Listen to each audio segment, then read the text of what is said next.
Rear Admiral Williams, Rear Admiral Carter, Rear Admiral Inoue, Rear Admiral Shima, Captain Donnelly, Charge Hylet, Ambassador Sasai, Director General Mulry, members of the United States Forces of Japan, the Japan Self-Defense Forces, it is my high honor and distinct privilege to join you here today on America's flagship, the USS Ronald Reagan, where every day all of you prove it can be done.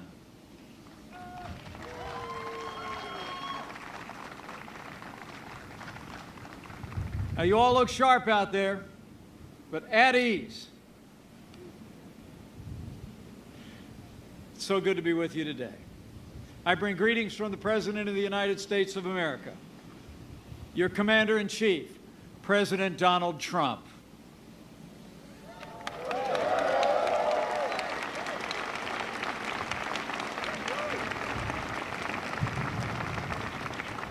You know, I spoke to the President this morning just before I boarded the ship.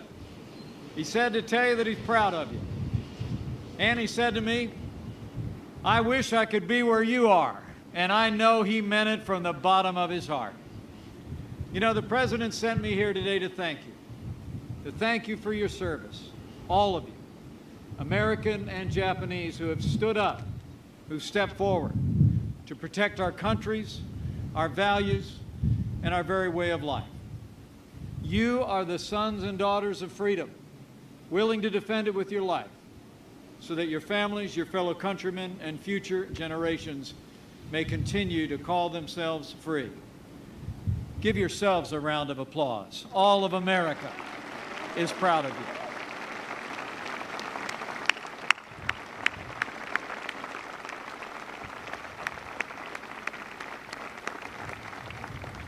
You know, the good book tells us if you owe debts, pay debts. If honor, then honor. If respect, then respect. I stand before you today on behalf of your Commander-in-Chief to pay a debt of gratitude to each of you and to express the well-deserved respect of the President of the United States and the American people for all of you who wear the uniform of this country. Our prayers for you, for your families, for your safety rise every day into the heart of heaven.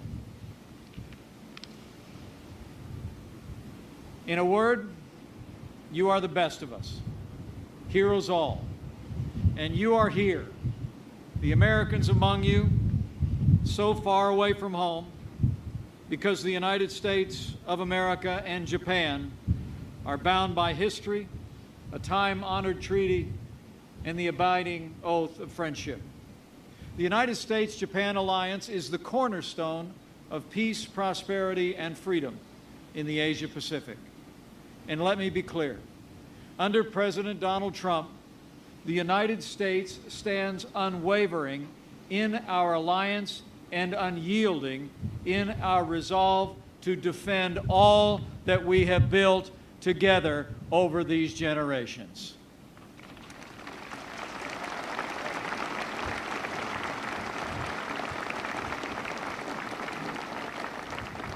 Our bond with Japan is strong and growing stronger by the day.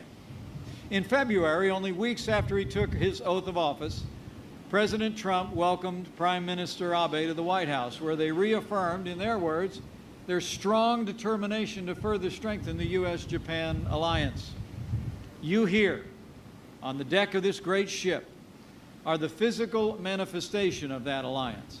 And I have to tell you, it is deeply inspiring to stand before you today and see what I see gathered here on this deck.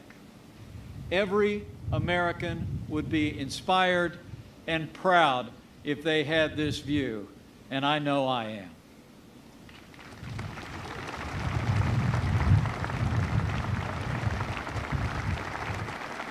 Now, as the President and the Prime Minister made clear, the United States will strengthen its presence in the Asia-Pacific.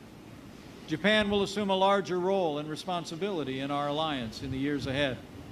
And both of our nations will continue to expand our cooperation for our common defense. Under President Trump, the United States' commitment to Article 5 of our security treaty is unwavering, and our treaty covers all of the territories administered by Japan, including the Senkaku Islands. It's fitting that today I deliver this message aboard this great ship, a majestic ship, the USS Ronald Reagan, here at Yokosuka Naval Base. Her steel deck literally signifies the ironclad alliance our country enjoys with Japan and our enduring commitment to the Asia Pacific.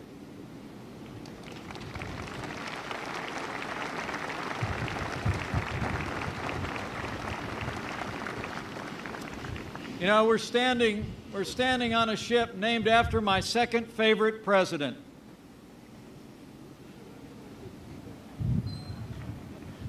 Our 40th president, Ronald Reagan, was a great president who powerfully reminded us that peace only comes through strength. You are that strength. Today, over 50,000 U.S. troops and a further 50,000 civilians and family members are stationed here in Japan. And the United States will continue to deploy more of our most advanced military assets to the region in the years ahead.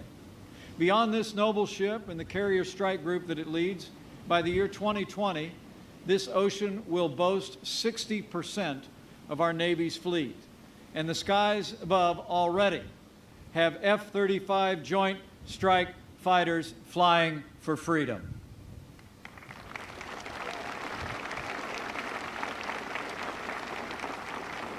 And you can rest assured, the full range of the United States military capability is dedicated to the protection of Japan. Japan, you are our friend. You are our ally. And on that foundation, we will face the future together. Under President Donald Trump, the United States, once again, will stand with our allies and stand up to our enemies.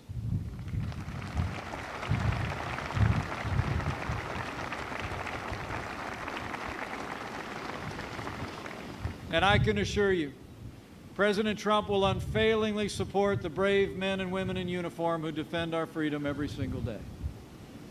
You know, we're the proud parents of a United States Marine stationed as we speak at a naval air station in the south of the United States.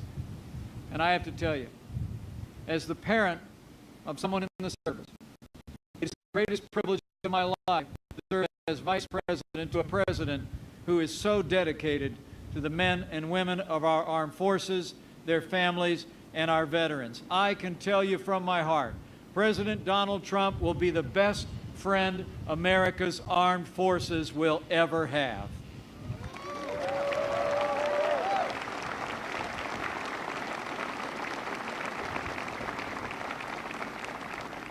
The President and I will honor your commitment and secure America's safety through historic investments in our national defense.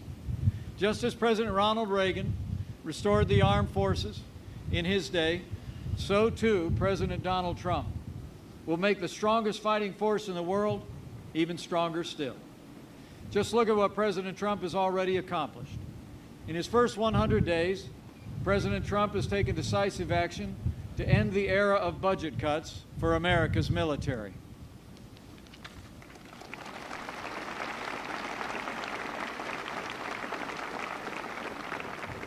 President Trump has submitted a budget which will rebuild our military and restore the arsenal of democracy, with the largest increase in defense spending since the days of the namesake of this ship sat in the Oval Office.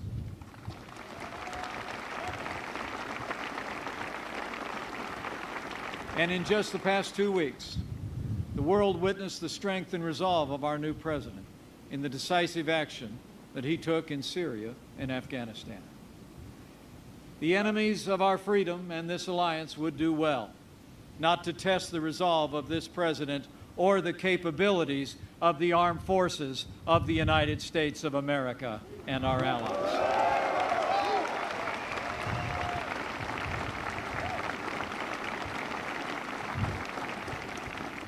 Make no mistake, Under President Donald Trump, the United States will be strong, stronger than ever before.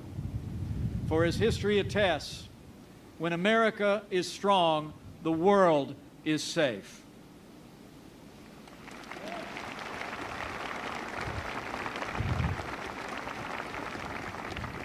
A strong America, militarily, economically, and diplomatically, is vitally important to this region and all who call it home.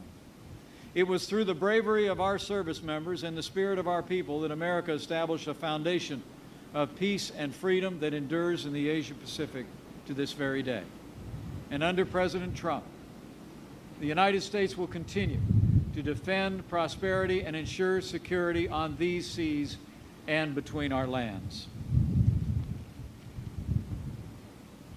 Today, as in ages past, American leadership lights the way.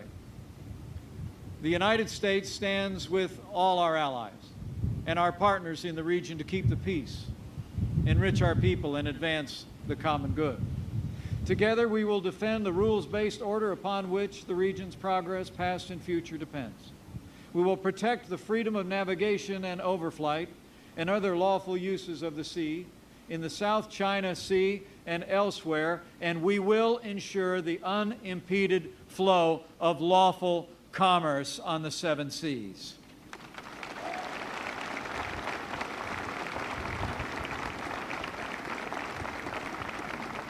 We will uphold international rules and norms, promote peaceful diplomatic dialogue to address issues of regional and international concern. And we will defend human rights because the dignity and worth of every person is an eternal value of the United States of America. Under President Trump, the United States will faithfully defend all that we hold dear, for we know that if we falter, the light of truth and freedom in the world could swiftly be extinguished. We gather here today on this deck and in this place as storm clouds gather on the horizon. On Monday, I traveled to the front lines of freedom, where the vibrancy of a free South Korea meets directly the repression of North Korea. At the demilitarization zone, I met with the brave men and women who watch over that land day and night. They know what you who stand in the gap in this region already know. North Korea is the most dangerous and urgent threat to the peace and security of the Asian Pacific. For more than a generation, North Korea's leaders have sought to develop nuclear weapons and the ballistic missiles on which to deliver them. They have impoverished their people and embittered the region in their pursuit of this dangerous goal. For more than 2 decades, from the agreed framework of 1994, the 6-party talks in the year 2003 to 9, to the strategic patience of the recent past, the United States and our allies have worked tirelessly to peacefully dismantle North Korea's nuclear program and alleviate the suffering of its people. But at every step of the way, North Korea answered with our overtures, with willful deception, with broken promises, and nuclear and missile tests, including a failed missile test they attempted just this past Sunday.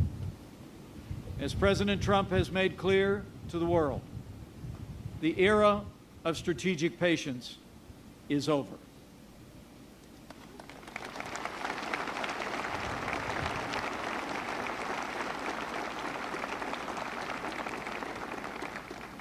At the President's direction, the policy of the United States will be to continue to work diligently with Japan, our allies across the region, China, and the wider world to bring economic and diplomatic pressure to bear on the regime in North Korea. And we will do so until they abandon their nuclear and ballistic missile programs. But as all of you know, readiness is the key. And you, the instruments of American policy, should know. All options are on the table. History will attest, the soldier does not bear the sword in vain. And those who would challenge our resolve or our readiness should know. We will defeat any attack and meet any use of conventional or nuclear weapons with an overwhelming and effective American response.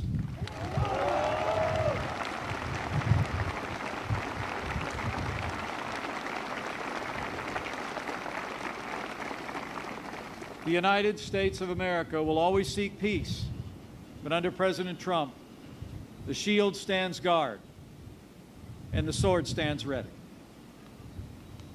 Rest assured, under President Trump's leadership, the United States will continue to protect our people and our allies, and to strengthen the bonds between us today, tomorrow, and every day that follows. You know, as I look out across this deck, I see men and women, American and Japanese, who have answered the call to duty, and you have my deepest respect. In these challenging times, it's you, through your voluntary service and your sacrifice, who guard the flame of freedom, undimmed and undiminished, to give to generations to come. The President and I have absolute faith that you will accomplish this mission, and freedom will prevail, because you follow in the footsteps also of those who defended freedom in the Asia Pacific in the past. I stand before you deeply humbled to be among so many in uniform, because my own life's journey did not take me into the uniform of the United States, but it took my father. 65 years ago, a young Edward J. Pence left his home in Illinois, put on the uniform, and crossed this vast Pacific on which you served. Like so many of his countrymen, that second lieutenant in the 45th Infantry Division of the United States Army landed on the shores of South Korea in the midst of a battle for freedom, a rifle in hand, resolved to defend that freedom with his life. Just 2 days ago, I stood at the demilitarized zone and looked out across the landscape, the very landscape where my father had fought for the Battle of Old Baldy and the battle on Pork Chop Hill. It was a deeply emotional experience for me. There, alongside his brothers in arms, American and Korean, my dad had helped seize the high ground, repulsing more than 20 enemy counterattacks. And they seized the high ground of freedom, which prevails in South Korea to this day.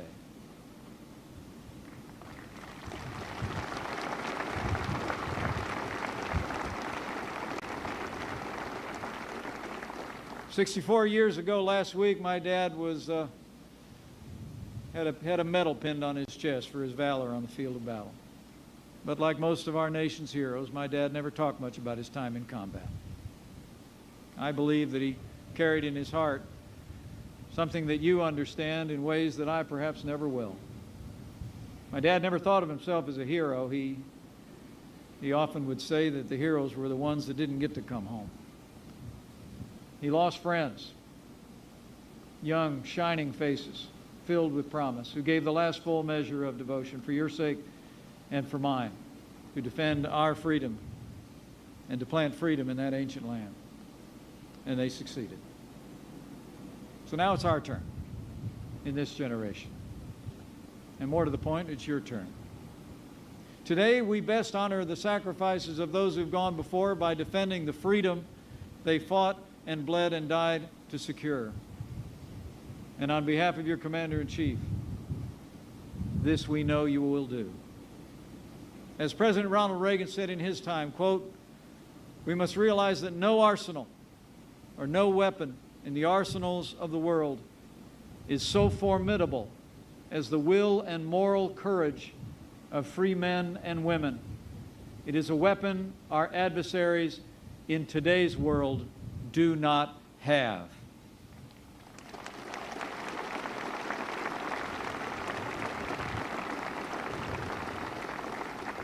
For generations, the United States has stood guard over the Asia Pacific, protecting freedom through our strength of will and strength of arms. With our friends and our allies, with Japan and so many others, we've ushered in an era of unprecedented peace and prosperity on these seas and between our lands. Our choice today is the same as in ages past: security through strength, or an uncertain future of weakness and faltering will. And let me assure you, under President Donald Trump, the United States has again chosen the way of strength.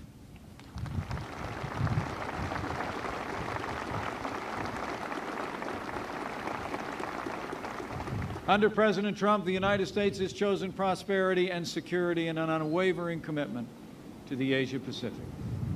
And in the name of the generations that came before, together with our allies, with confidence in all of you and in the Commander-in-Chief who leads you, I know we will together go forth to meet the glorious future that awaits, a future of freedom for ourselves and our posterity. Thank you. Godspeed on the USS Reagan's imminent deployment. God bless you. God bless Japan. And God bless the United States of America.